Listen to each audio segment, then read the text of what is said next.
إن الحمد لله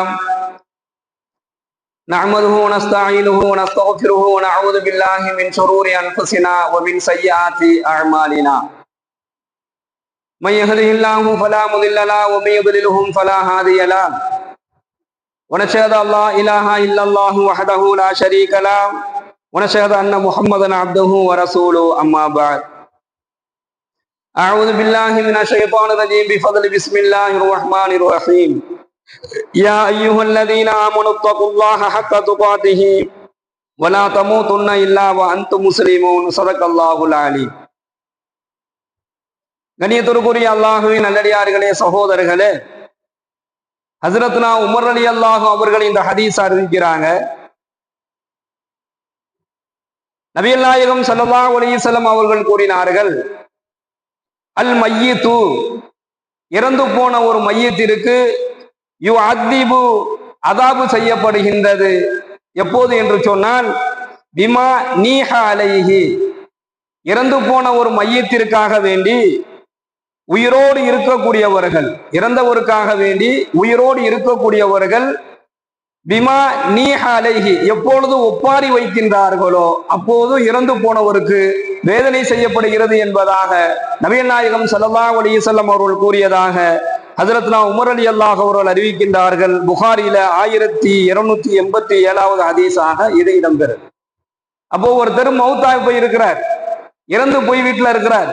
அவரை சுத்தி உட்காந்து ஒப்பாரி வைக்கப்பட்டதுன்னு சொன்னா, அவரை சுத்தி உட்காந்து ஒரே கத்தலும் கதறலும் அழுகையும் ஒப்பாரி இருந்துச்சு அப்படின்னு சொன்னா, இறந்து போனவருக்கு அங்கு வேதனை செய்யப்பட்டு கொண்டே இருக்கிறது என்பதாக இந்த ஹதீஸின் வாயிலாக ஸல்லல்லாஹு அலைஹி வஸல்லம் அவங்க சொல்றாங்க. உயிருடன் இருக்கக்கூடியவர் எப்படியெல்லாம் ஒப்பாரி வைப்பாரு? ஒப்பாரிங்கிறத ஏன் அல்லாஹ் தடை செய்யறான், அல்லாஹ்வுடைய தூதர் தடை செய்யறாங்க அப்படின்னு சொன்னா, இந்த ஒப்பாரி என்பது உயிரோடு இருக்கக்கூடியவர் எப்படியெல்லாம் ஒப்பாரி வைப்பாரு அப்படின்னு சொல்லி நாம பார்த்தோம் அப்படின்னு சொன்னா, அந்த அழக்கூடியவர் எதையாவது ஒண்ணு சொல்லிக்கிட்டு தான் அழுவார், எதுவுமே சொல்லாம யாரும் அழுவ மாட்டாங்க. ஒப்பாரிங்கிறதே அதுதான். ஒப்பாரிங்கிறத இறந்து போனவருக்கு முன்னாடி உட்காந்து அழுகக்கூடியவன் சும்மா அழுவ மாட்டான். அதனால எதையாவது ஒண்ணு சொல்லி சொல்லி தான் என்ன செய்வாங்க, சுத்தி உட்காந்துக்கிட்டு அழுவாங்க. அப்ப என்ன சொல்லுவாங்க அப்படின்னு சொன்னா, எனக்கு உயிருக்கு உயிராய் வாழ்ந்தவரே என்னை விட்டு போயிட்டியே, எனக்கு தோளுக்கு தோளாய் இருந்தவரே என்னை விட்டு போயிட்டியே, எனக்கு ஆடை கொடுத்தவரே, எனக்கு உதவி செய்தவரே, என்னுடைய உயிரே என்னை விட்டுட்டு போயிட்டியே, நீ இருக்கின்ற வரையிலும் என்ன செஞ்ச, நீ எனக்கு உதவி செஞ்ச, நீ ஒரு பெரிய ஆளு என்பதாகலாம் சொல்லிதான் உயிரோடு இருக்கக்கூடியவர் இறந்து போனவருக்கு ஒப்பாரி வைப்பார். அப்போ ஸல்லல்லாஹு அலைஹி வஸல்லம் அவங்க சொல்றாங்க, வ நாசிரஹு, எனக்கு உதவி செய்தவரே, ஓ ஜபலஹு, இன்னும் சில பேர் என்ன செய்வாங்க, ஓ மலை போல் இருந்தவரே நீ போய்விட்டாயே அப்படின்னு சொல்லி சொல்லுவாங்க. இப்படியெல்லாம் சொல்லும் பொழுது அந்த கதாலிக, ஓ நீ இப்படிதானா என்பதாக அவருக்கு கேள்வி கேட்கப்படும். யாருக்கு? இவன் உட்கார்ந்து ஓ நாசிரஹு, எனக்கு உதவி செஞ்சவரே, ஓ ஜபுலஹு, மலை போல வாழ்ந்தவரேன்னு சொல்லி என்னென்னலாம் சொல்லி இவன் அழுகிறானோ, என்னென்னலாம் சொல்லி அந்த ஆளை சொல்லி இவன் அழுகிறானோ, அப்போ அந்த இறந்து போனவர்கிட்ட கேட்கப்படுமா, அந்த கதாலிக, ஓ நீ அப்படிப்பட்ட ஆளா, நீ இப்படிதான் இருந்தாயா, நீ இப்படிதான் இருந்தாயா என்பதாக கேள்வி கேட்டு அந்த இறந்து போனவரை இப்படித்தானா இப்படித்தானா என அடித்து அவர் திணற வைக்கப்படுகிறார் என்பதாக நபிகள் நாயகம் ஸல்லல்லாஹு அலைஹி வஸல்லம் சொல்றார். யாரு? இறந்து போனவர் திணற வைக்கப்படுறாரு. இவங்க உயிரோடு இருக்கக்கூடியவன் அவரை சுத்தி ஒப்பாரி வைக்கிறதுனால இறந்து போனவருக்கு இவ்வளவு பெரிய ஒரு நெருக்கடி இருக்கிறது என்பதை ஸல்லல்லாஹு அலைஹி வஸல்லம் அவர்கள் சொல்கின்றார்கள். எனவே வலா தஸிரு வாஸிரத்துன் விஸ்ர உக்ரா, அல்லாஹ் குர்ஆன்ல சொல்றான், எந்த ஆன்மாவும் மற்றொரு ஆன்மாவினுடைய சுமையை சுமக்கவே முடியாது. அப்போ அவர் செய்தத்தினுடைய சுமைகளை அவரவர் தான் இறக்கி வைக்கணும். அப்ப இறந்து போன ஒருவரை பார்த்து இந்த மாதிரி எல்லாம் புகழ்வதனாலோ, இந்த மாதிரிலாம் சொல்லி அழுகுவதனாலோ, இந்த மாதிரிலாம் சொல்லி ஒப்பாரி வைக்கிறதுனாலயோ இறந்தவருக்கு வேதனை வழங்கப்படுகிறது என்பதை இந்த ஹதீஸின் வாயிலாக நம்ம தெரிஞ்சுக்கிறோம். எனவே இஸ்லாத்தில் அனுமதி இல்லாத ஒன்று, இஸ்லாத்திற்கும் ஒப்பாரி வைப்பதற்கு எந்த விதமான சம்பந்தமும் இல்லை. குடும்பங்களில் மௌத்தை சந்தித்தால் ஜனாசா வீடுகளில் யாராவது பெண்கள் அது போன்ற நிலையில் ஈடுபட்டால் உடனே தடுத்து நிறுத்தணும். இந்த ஒப்பாரி வைக்கிறது, இந்த கதறலுக்கு இந்த ஜனாசா வீடுகள்ல இடம் கொடுக்க கூடாது. ஜனாசா வீடுகள்ல அதுக்கு இடம் கொடுக்க கூடாது. அதுக்கும் இஸ்லாத்துக்கும் எந்த சம்மந்தமும் இல்ல மீறி ஒரு ஆள் ஒப்பாரி வச்சா இறந்து போன ஆளுக்கு தான் வேதனை கிடைக்கும். இறந்து போயிருக்கிறாரு அவருக்கு தான் வேதனை கிடைக்கும். நேத்து ஒரு ஹதீஸ் பார்த்தோம், ஒருத்தன் ஒப்பாரி வச்சு அல்லாட்ட மன்னிப்பு கேட்காம இறந்து போயிட்டாரு அப்படின்னு சொன்னா அல்லாஹ் அவருக்கு நெருப்பிலான சட்டையையும் தாரிலான ஆடையையும் அணிவிப்பான் என்பதா ஸல்லல்லாஹு அலைஹி வஸல்லம் எச்சரித்து காட்டுறாங்க. அதே போல ரெண்டாவது பெருமானார் ஸல்லல்லாஹு அலைஹி வஸல்லம் அவங்க சொல்றாங்க, இந்த ஒப்பாரிங்கிறது எங்க இருந்து உருவாகுது அப்படின்னு சொன்னா துக்கங்களும் சோகங்களும் துன்பங்களும் தாங்க முடியாம தான் ஒரு மனிதன் என்ன செய்யறான், புலம்ப ஆரம்பிக்கிறான். அவனை மீறிய துக்கங்களும் துன்பங்களும் அவனை என்ன செஞ்சிருது, புலம்ப வச்சிருது. அதனாலதான் ஸல்லல்லாஹு அலைஹி வஸல்லம் அவங்க சொல்றாங்க, இன்னம சபுரு இந்த சதுமத்தில் ஊழா, உங்களுக்கு துக்கங்களோ துன்பங்களோ ஏற்படும் பொழுது, உங்களுக்கு துன்பங்கள் ஏற்படும் பொழுது அதனுடைய ஆரம்ப கட்டத்தில் நீங்கள் பொறுமையை கடைபிடிப்பதுதான் உண்மையான பொறுமை என்பதாக ஸல்லல்லாஹு அலைஹி வஸல்லம் சொல்றாங்க. அனஸ் இப்னு மாலிக் ரலியல்லாஹு அவர்கள் அறிவிக்கின்றார்கள், இன்னம சபரு இந்த சதுமத்தில் ஊழா, பொறுமை என்பது துன்பம் ஏற்பட்ட ஆரம்ப கட்டத்தில் கடைபிடிப்பதுதான் பொறுமை என்பதாக ஸல்லல்லாஹு அலைஹி வஸல்லம் சொல்றாங்க. புகாரில 1283வது இலக்கமா இந்த ஹதீஸ் பதிவாகும்.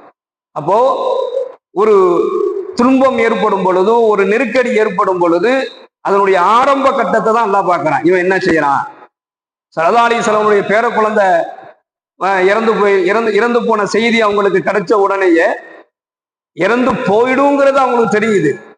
அப்பயே என்ன சொல்லி அனுப்புனாங்க, தன்னுடைய மகளுக்கு அல்லாஹ் கொடுக்கக்கூடியவன் அவனை எடுக்கக்கூடியவன், பொறுமையா இருன்னு சொல்லி தன்னுடைய மகளுக்கு சொல்லி அனுப்புனாங்க. குழந்தை இறந்து போச்சுன்னு சொன்ன உடனே வந்தாங்க குழந்தைய பார்த்துட்டு என்ன செஞ்சாங்க, கண்ணீர் விட்டாங்க.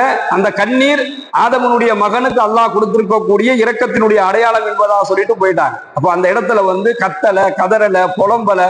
ஏன் ஸல்லல்லாஹு அலைஹி வஸல்லம் மகன் பிள்ளைகள் இறந்து போகும்போது கூட என்ன செய்யல, அல்லாஹ்வுடைய தூதர் ஸல்லல்லாஹு அலைஹி வஸல்லம் அவர்கள் கத்தலை கதறலை.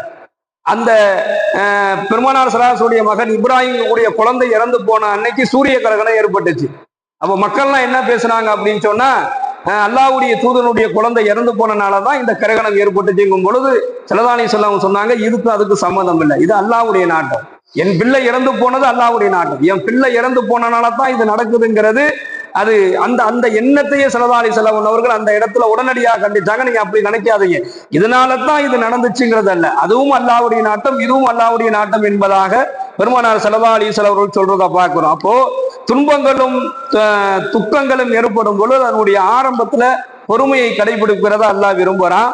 அவசரமாக வார்த்தைகளை விடுவதை தான் ஸல்லல்லாஹு அலைஹி வஸல்லம் அவர்கள் தடை செய்யறாங்க. துக்கங்கள் தலைக்கு ஏறும் பொழுதோ அல்லது துன்பங்கள் நம்மை அதிகமாக சூழும் பொழுது என்ன செய்யறான் மனிதன், தன்னைத்தானே சபித்துக் கொள்வதை பார்க்கிறோம். தாங்க முடியாத துக்கங்கள் ஏற்படும் பொழுது அவன் என்ன செய்வான், தன்னைத்தானே சகித்துக் கொள்வான். இந்த வாழ்க்கையை வாழ்றதுக்கு செத்து போயிட்டா பரவாயில்லையம்மா, இந்த வாழ்க்கையை வாழ்றதுக்கு செத்து போயிட்டா பரவாயில்லையம்மா. இன்னும் சில பேர் என்ன செய்வான், கடவுளே இறைவா என்னைய என்ன செஞ்சிரு, என்னைய மௌத்தாக்கிரு, என்னால தாங்க முடியல, இந்த வேதனையில எனக்கு தேவையில்லை, என்னால இந்த துக்கத்தை அடக்க முடியல, என்னைய நீ மௌத்தாக்கிரு என்பதாக தன்னை தானே சாபமிட்டுக் கொள்பவன் தனக்கு தானே சபித்துக் கொள்ளக்கூடிய ஒரு நிலையை இருக்கிறத பார்க்கிறோம்.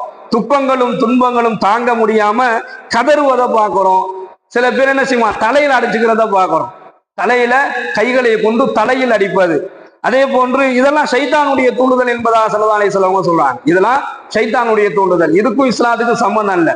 துக்கங்களும் துயரங்களும் நெருக்கடிகளும் ஏற்படும் பொழுது தலையில அடிச்சுக்கிறதோ அல்லது நெஞ்சில அடிச்சுக்கிறது, நம்மை தன்னைத்தானே சபித்துக் கொள்வது, தன்னைத்தானே திட்டிக் கொள்வது, அல்லாஹ்விடத்துல நல்லதுக்காக வேண்டி கேட்பதை போன்று கெட்டதையும் கேட்டுறது, இதெல்லாம் கவனமாக இருக்க வேண்டும் என்பதாக ஸல்லல்லாஹு அலைஹி வஸல்லம் சொல்றாங்க. அப்போ ஆரம்பமே பெருமையை மேற்கொள்வதுதான் ஒரு இறையச்சவாதியினுடைய அடையாளமாக ஸல்லல்லாஹு அலைஹி வஸல்லம் சொல்றாங்க. ஒரு மௌத்தே நிகழ்ந்து போயிருது அல்லது ஒரு தாங்க முடியாத துன்பங்கள் வருது, நெருக்கடிகள் வருது அப்படின்னு சொன்னா அதனுடைய ஆரம்பத்திலேயே நீங்கள் பொறுமையை கடைபிடிப்பது இறையச்சவாதியினுடைய அடையாளம். ஸல்லல்லாஹு அலைஹி வஸல்லம் சொல்றாங்க, சொர்க்கத்தை விட குறைவான வெகுமதியை கொடுப்பதில் அல்லாஹ் திருப்தி அடைய மாட்டான் என்பதாக ஸல்லல்லாஹு அலைஹி வஸல்லம் அவர்கள் கூறுகின்றார்கள். அபூ உமாமா ரலியல்லாஹு அவர்கள் அறிவிக்கின்றாங்க.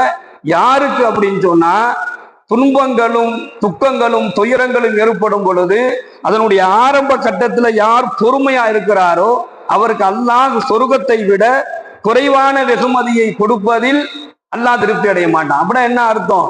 சொர்க்கத்தையே அல்லாஹ் குறைவாகத்தான் நினைக்கிறான் அந்த அடியானுக்கு கொடுக்கறத.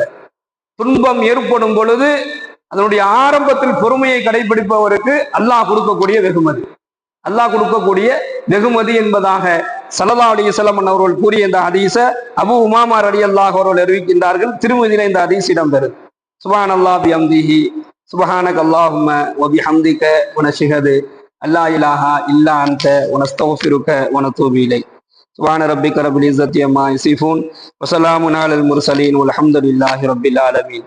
ஸல்லல்லாஹு அலா முஹம்மது ஸல்லல்லாஹு அலைஹி வஸல்லம். ஸல்லல்லாஹு அலா முஹம்மது.